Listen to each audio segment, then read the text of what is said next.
बिस्मिल्लाहिर्रहमानिर्रहीम। अस्सलाम वालेकुम माय केमिस्ट फैमिली। ये है आपका favourite channel your free academia. उन बच्चों का चैनल जो केमिस्ट्री समझ कर पढ़ना चाहते हैं। रट्टे वालों के लिए है कोई और चैनल। सब बोले 10 time my passion my chemistry. Now study time starts. Okay बच्चों, कल के लेक्चर में हमने एमसीक्यू सोल्व किए थे और short question answer half solve किए थे। आज इंशाल्लाह हम अपने शॉर्ट क्वेश्चन आंसर को सोल्व करेंगे। शॉर्ट क्वेश्चन थोड़े से लेंथी हैं, तो इसलिए मैं कोशिश करूंगी कि लॉन्ग क्वेश्चन आंसर के लिए अलग से वीडियो बनाऊं। उसके अंदर मैं आपको बताऊंगी किस तरह लॉन्ग क्वेश्चन अटेम्प्ट करने हैं। तो शॉर्ट क्वेश्चन आंसर अपने रिमेनिंग सोल्व करते हैं। लेक्चर स्टार्ट करने से पहले मैं आप सबसे रिक्वेस्ट करती हूँ कि वीडियो को लाइक करें, एक अच्छा सा कमेंट करें, चैनल को लाजमी सब्सक्राइब करें और बेल आइकन को भी प्रेस करें ताकि आने वाली वीडियो आप तक फौरन पहुंच जाए। ओके बच्चों, question is how oxygen reacts with group 2A metals. उन्होंने पूछा कि जो ऑक्सीजन होता है वो 2A मेटल्स के साथ रिएक्ट कैसे करता है। मींस 2A मेटल्स से मुराद यहाँ पर अल्कलाइन अर्थ मेटल्स है। Oxygen is an electronegative elements whereas group 2A metals are electropositive metals.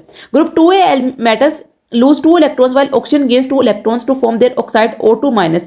Oxygen reacts with group 2A metals on heating and form metal oxide. These oxides are basic in character. Basically उन्होंने यहीं पर बताया है कि oxygen क्यों react करता है 2A metals के साथ, क्योंकि ऑक्सीजन जो होता है वो इलेक्ट्रोनेगेटिव एक एलिमेंट है। इलेक्ट्रोनेगेटिव क्या होता है? कोई ऐसा एलिमेंट जो कि अट्रैक्ट करता है इलेक्ट्रॉन्स को अपनी तरफ। और जो ग्रुप 2A मेटल्स होते हैं उनके पास ये प्रॉपर्टी होती है, उनकी इतनी कैपेसिटी होती है कि वो इलेक्ट्रॉन्स को लूज कर दें। तो क्या होता है, ऑक्सीजन उनके साथ बाइंडिंग करता है, मींस बॉन्ड फॉर्म करता है और इसके नतीजे में उनके साथ ऑक्साइड बनाता है, मींस ऑक्साइड आयन O2-। 2- किस लिए आता है? By the acceptance of electron. उसके बाद उन्होंने बताया कि कंडीशन स्पेसिफिकली कब होती है मेंटेन ऑन हीटिंग, हीटिंग के ऊपर होता है और ये बनाते हैं मेटल ऑक्साइड्स। और स्पेसिफिकली आपको पता है जब भी अल्कलाइन अर्थ मेटल के साथ रिएक्शन होता है तो वो हमारे पास बेसिक इन कैरेक्टर बनता है।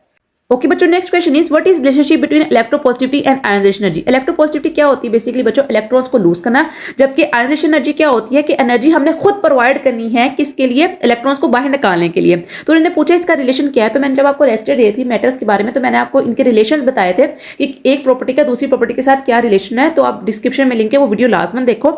यहाँ पर लिखा है the electropositive of an element depends on the magnitude of its ionization energy. The lower is the ionization energy of an element is higher is the electropositivity of the element. तो बच्चों इसका सबसे आसान तरीका ये है कि आप सबसे पहले ग्रुप 1 देख लो। ग्रुप 1 के अंदर क्या होता है, जो टॉप वाले एलिमेंट होते हैं उनका इलेक्ट्रोपॉजिटिव कैरेक्टर जो होता है वो बहुत लेस होता है। ठीक है, जैसे जैसे आप नीचे की तरफ जाते हैं तो इलेक्ट्रोपॉजिटिव कैरेक्टर इंक्रीज कर देता है, क्योंकि जो आउटर मोस्ट शेल के इलेक्ट्रॉन्स है वो न्यूक्लियस की तरफ इतनी आसानी से अट्रैक्ट नहीं होते, मींस के दूर दूर होते हैं और अट्रैक्शन जो होती है वो इतनी ज्यादा नहीं होती, जिसकी वजह से इलेक्ट्रॉन्स होते हैं वो आसानी से निकल जाते हैं बाहर।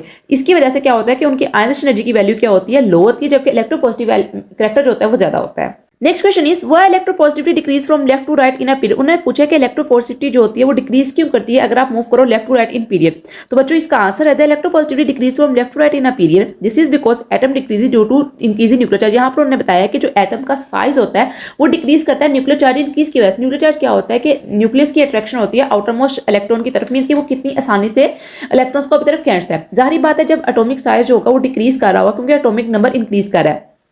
शेल्स हमारे पास सेम ही है, तो जो न्यूक्लियर चार्ज होगा वो क्या कर रहा होगा? वो इंक्रीज कर रहा होगा, जबकि जो इलेक्ट्रोपॉजिटिव कैरेक्टर मींस के इलेक्ट्रॉन्स को बाहर निकाल के फेंकना वो कम होता जाएगा। ओके बच्चों, next question is how electropositivity depends upon size and nuclear charge of an atom. उन्होंने पूछा कि किस तरह इलेक्ट्रोपॉजिटिविटी डिपेंड करती है साइज के ऊपर और न्यूक्लियर चार्ज के ऊपर। The electropositivity depends on the ionization energy which in turn high nuclear charge have high ionization energy as that atoms have high ionization energy are less electropositive. Basically बच्चों इसके अंदर मैं आपको सिर्फ इतनी सिंपल सा ट्रिक बता जाती हूँ कि जिस मेटल या एलिमेंट का एटॉमिक साइज ज्यादा होगा, एटॉमिक साइज ज्यादा होगा उसका जो इलेक्ट्रोपॉजिटिव कैरेक्टर है वो ज्यादा होगा और इन रिटर्न उसकी जो आयनाइजेशन एनर्जी की वैल्यू होगी वो कम हो जाएगी। सेम सिर्फ इतनी ही सी बात है और इसके ऊपर पूरा का पूरा मेटल्स के जो कैरेक्टरिस्टिक हैं वो डिफाइंड है। Next question is why ionization energies of alkaline earth metals are higher than alkaline metal. उन्होंने पूछा कि जो आयनाइजेशन एनर्जी होती है अल्कलाइन अर्थ मेटल्स की वो क्यों ज्यादा होती है अल्कली मेटल्स की निस्बत। तो बच्चों इसका आंसर वो बताते हैं the alkaline earth metals possesses smaller size and greater nuclear charge matter than the alkali metals. As I said, the electrons are more tightly held. The energy required to remove the first electron is higher than alkali metals. तो बच्चों basically उन्होंने यहीं पर बताया जो मैं आपको पहले कॉन्सेप्ट लास्ट क्वेश्चन में बता चुकी हूँ। उन्होंने बताया है कि जो अल्कलाइन अर्थ मेटल्स होते हैं ना उनके अंदर क्या होता है कि उनका जो साइज होता है ना वो बहुत छोटा होता है, मींस साइज स्मॉलर होता है उनका, जिसकी वजह से उनका न्यूक्लियर चार्ज ज्यादा होता है। न्यूक्लियर चार्ज ज्यादा तो इसका मतलब क्या हुआ कि आपको आयनाइजेशन एनर्जी क्या होगी वो ज्यादा देनी पड़ेगी, मींस एनर्जी आपको ज्यादा देनी पड़ेगी कि आप इलेक्ट्रॉन्स को वहां से निकालो बाहर। इसलिए जो अल्कली मेटल्स की निस्बत उनका आयनाइजेशन एनर्जी की वैल्यू होती है वो ज्यादा होती है। Then question is why silver and gold are least reactive. Most important question बच्चों, उन्होंने पूछा कि गोल्ड और सिल्वर जो होते हैं वो लीस्ट रिएक्टिव क्यों होते हैं। Silver and gold are least reactive metals because they don't lose electron easily. यही रीजन है, क्योंकि इसी वजह से, इस रीजन की वजह से बच्चों इनको कहा जाता है, इनको कहा जाता है नोबल मेटल्स। ठीक है, हमने पढ़े थे नोबल मेटल्स Ag, Au और Pt, सिल्वर, गोल्ड और platinum. Next question is can pure gold be use for making ornaments, if not why. उन्होंने पूछा कि जो प्योर गोल्ड होता है उसको ऑर्नामेंट्स के लिए आप यूज कर सकते हो। ऑर्नामेंट्स मैंने आपको पहले बताया था, ज्वेलरी के जो भी कंपोनेंट्स होते हैं, मींस रिंग्स हो गए, कुछ भी आप जो पहनते हो, जेवरात वगैरह, उसको ऑर्नामेंट्स कहा जाता है। Being very soft metal, pure gold can not be use for making ornaments. मैंने आपको बताया था कि गोल्ड प्योर में इतना सॉफ्ट होता है कि आप उसको नहीं यूज कर सकते। अभी भी आप जब अपने इयरिंग्स वगैरह पहन रहे होते हो, आप उसके हुक वगैरह क्लोज कर रहे हो तो अक्सर वो टूट जाती है। यही रीजन है कि आप बेशक उसके कितनी मर्जी इम्प्योरिटी ऐड कर लो तो वो फिर भी टूट नहीं पाता है, क्योंकि वो बहुत ज्यादा सॉफ्ट मेटल होता है। Next question is why copper is used for making electrical wires. Copper को इलेक्ट्रिकल वायर्स की यूज होती है। बच्चों ये मोस्ट इंपोर्टेंट क्वेश्चन है, ये पेपर में बहुत बार आया है, इसको अच्छी तरह रट लेना है आपने। Copper is used for making electrical wires, this is because if it is very ductile and is best metallic conductor of the electricity after silver. तो उन्होंने क्या बताया है कि कॉपर जो होता है सबसे बेस्ट इलेक्ट्रिकल वायर्स के अंदर इसलिए यूज होता है क्योंकि इसकी कंडक्टिविटी बहुत अच्छी है। कंडक्टिविटी के साथ साथ क्या होता है, ये डक्टाइल होता है। डक्टाइल का मतलब मैंने आपको क्या बताया था, डक्टिलिटी जो होती है वो क्या होता है, थिन वायर्स के अंदर कन्वर्ट करना किसी भी सब्सटेंस को। मेलेबिलिटी क्या होती है, फॉर्म ऑफ शीट्स के अंदर, जबकि डक्टिलिटी क्या होती है, in form of thin wires के अंदर। और इसका कंपैरिजन उन्होंने सिल्वर के साथ किया, क्योंकि कॉपर रखा सबसे पहले, उसके बाद सिल्वर। मींस के सबसे बेस्ट मेटल्स हैं किस चीज के लिए, कंडक्टिविटी के लिए, for both heat and electricity. Next question is what is the trend of variation in densities of alkalies metals. ये क्वेश्चन बहुत इंपॉर्टेंट है। The densities of alkali metals increase from top to bottom in a group, this is due to increase in nuclear mass which is greater than the increase in the atomic size. तो बच्चों उन्होंने यहाँ पर बताया कि जो densities का trend होता है ना, वो उनके मैस नंबर के साथ होता है। मीन्स के जैसे आप top to bottom in group में जाते हो तो क्या होता है, जो एटॉमिक साइज जो होता है वो इतना फ्रीक्वेंटली इंक्रीज नहीं कर रहा होता है। नो डाउट, जारी बात है, हमें पहले ट्रेंड हमने पढ़ा है कि वो डिक्रीज कर top to bottom in the group, लेकिन जो उनका न्यूक्लियर मैस होता है या मैस नंबर होता है वो उससे डबल अमाउंट पे इंक्रीज कर रहा होता है। तो इसके नतीजे में क्या होता है कि जो उनकी डेंसिटीज होती है ना अल्कली मेटल्स की, वो ज्यादा इंक्रीज कर जाती है as compare to in moving from left to right in period. Next question is which metal is use for metal work. उन्होंने पूछे कौन सा ऐसा मेटल होता है जिसको आप मेटल वर्क के अंदर यूज कर सकते हो। Copper metal is use in metal work because it is easily workable, it has an attractive appearance and is very resistant to corrosion.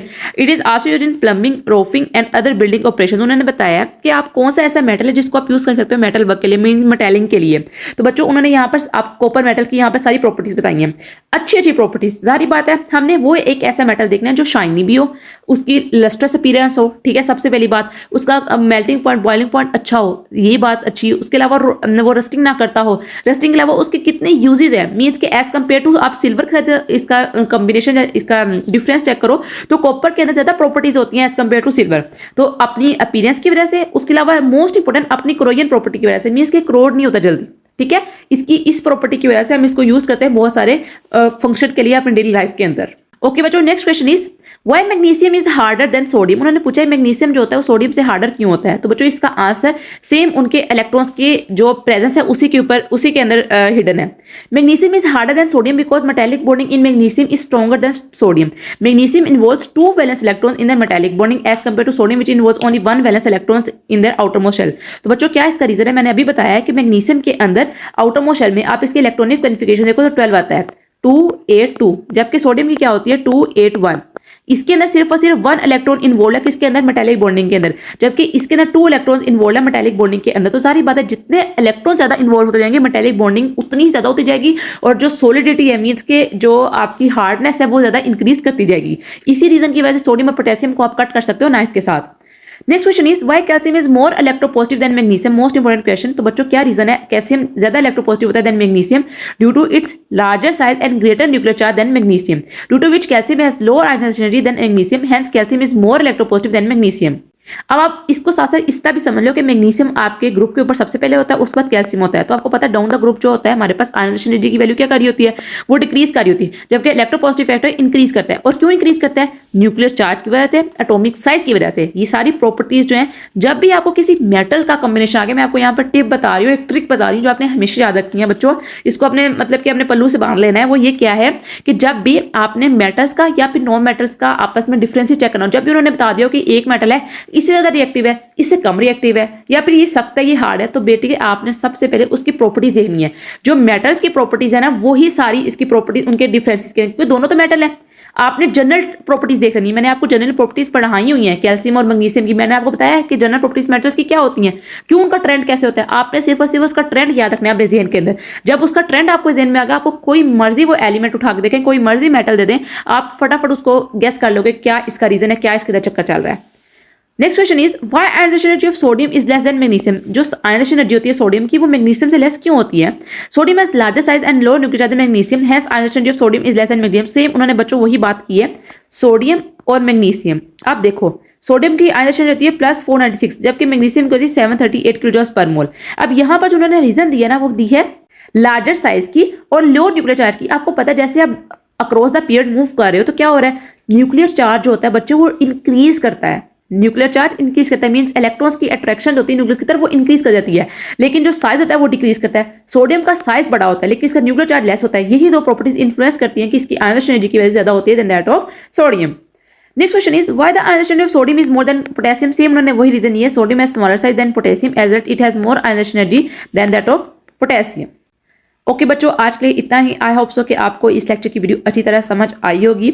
मैंने बहुत डिटेल में आपको बताया है कि कोई क्वेश्चन आपको आ जाए तो आपने किस तरह अटेम्प्ट करना है। ट्रिक्स भी मैंने आपको दिए हैं, अगर आप चाहोगे तो आप मुझे कमेंट सेक्शन में लास्ट में बताओ। मैं आपको एक अलग से पूरा पैटर्न भी बताऊंगी और सर ये भी बताऊंगी कि आपको किस तरह का शॉर्टकट चैनल है तो आपको नहीं किस तरह उसको अटेम्प्ट करना है। तो बच्चों आज के लिए इतना ही, कल मिलते हैं एक नए लेक्चर वीडियो के साथ। तब तक के लिए फी अमान अल्लाह।